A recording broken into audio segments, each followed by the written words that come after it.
প্রিয় দর্শক বন্ধুরা, আমার চ্যানেলে সবাইকে স্বাগত। তো বন্ধুরা, আজকে আমি নতুন আরেকটি রেসিপি আর নতুন আরেকটি ভিডিও নিয়ে আপনাদের সামনে হাজির হলাম।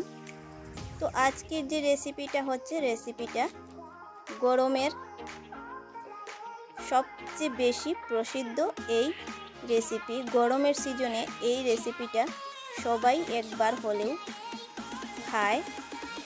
তো বন্ধুরা, মিটি জোড়া ধারাবাহিকে আগামী পর্বে আপনারা কি দেখতে চলেছেন তার কিছু আপডেট নিয়ে আজ এসেছি, আর সঙ্গে ভিডিওটি আপনারা দেখতে থাকবেন। রাই সুন্দর করে সেজে সুন্দর একটা শাড়ি পরে অনির্বাণের সাথে দেখা করতে কফি শপের মধ্যে চলে যায়। এরপর দেখা যায় রাই অনির্বাণের সামনে বসে অনির্বাণকে বলে ওঠে, সত্যি বলছেন তো, আপনি কলিকাতার অফিসটা আপনি বন্ধ করে দিয়েছেন না? তখন অনির্বাণও রায়ের দিকে তাকিয়ে বলে, এইমাত্র তো এলেন, কঠিন মানুষের জন্য কঠিন সারপ্রাইজটা আগে দিয়ে দেই।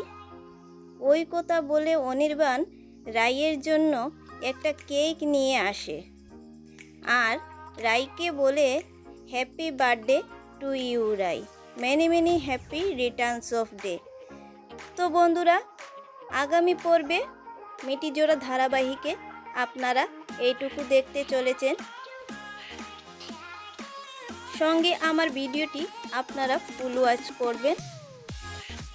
তো আমি এদিকে নিয়ে নিলাম কারকুলকে সেদ্ধ করে নিয়েছি। এবার হাত দিয়ে চামচের সাহায্যে সেটার ভেতর থেকে সব কয়েকটি তুলে নেব। চামচ দিয়ে অল্প অল্প করে তুলে নেব। সেটা আমি সিদ্ধ করে নিয়েছি, এইভাবে কেটে সিদ্ধ করে নিতে হবে। এবার সব কয়টি তুলে নেব।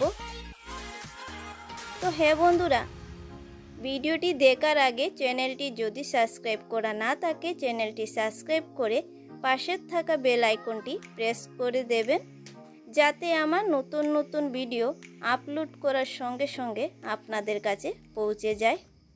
তো এবার আমি সব কয়টি বিচি, কারকুলের ভিতরের বিচিগুলো তুলে নিলাম। এবার হাত দিয়ে টিপে টিপে ওইগুলোকে ভেঙে দেব। আপনারা চাইলে বেটেও নিতে পারেন, তবে কিন্তু বেটে নিলে এরকম স্বাদটা আসবে না, তাই হাত দিয়ে টিপে টিপে এইগুলো আমি ভেঙে নিলাম। তার জন্য আমি যা যা মশলা লাগে তা আমি গ্রাইন্ডারে পেস্ট করে নিয়েছি। শস্য, কাঁচা লঙ্কা আর পেঁয়াজ সব গ্রাইন্ডারে পেস্ট করে এবার কড়াইয়ে তেল গরম করে তার মধ্যে ছেড়ে দিলাম।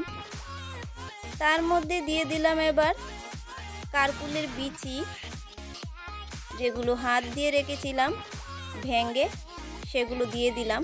তার মধ্যে দিয়ে দিলাম এবার মশলা, হলুদ গুঁড়ো, দিয়ে দিলাম লঙ্কা গুঁড়ো, এবার দিয়ে দেব স্বাদ মতো লবণ,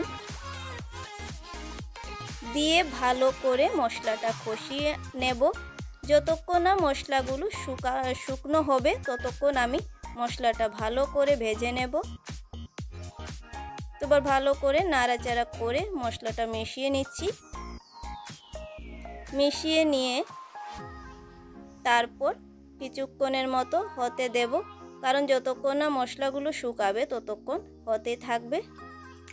যত বেশি মশলাটা কষানো হবে তত স্বাদটা আসবে বেশি। তো এবার হয়ে গেছে আমার মশলা, রেডি হয়ে গেছে। নামিয়ে নিলাম একটি থালার মধ্যে। এবার আমি কারকুলের মধ্যে চামচ দিয়ে পুরোটা ভর্তি করে নেব মশলা দিয়ে। তো বন্ধুরা, গরমের সিজনে এই রেসিপিটা একবার হলেও খেতে হয়।